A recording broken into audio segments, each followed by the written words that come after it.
ఆఫీస్కి వెళ్లకుండా అక్కడేం చేస్తున్నావు అని అడుగుతుంది అపర్ణ కావ్యాని.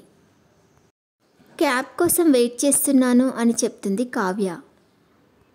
నీకు షేర్ ఆటోలు అలవాటే కదా అని అంటుంది ధాన్యలక్ష్మి.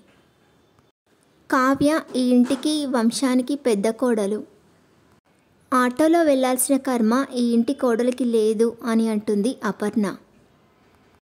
అపర్ణ అలా అనేసరికి షాక్ అవుతుంది కావ్య.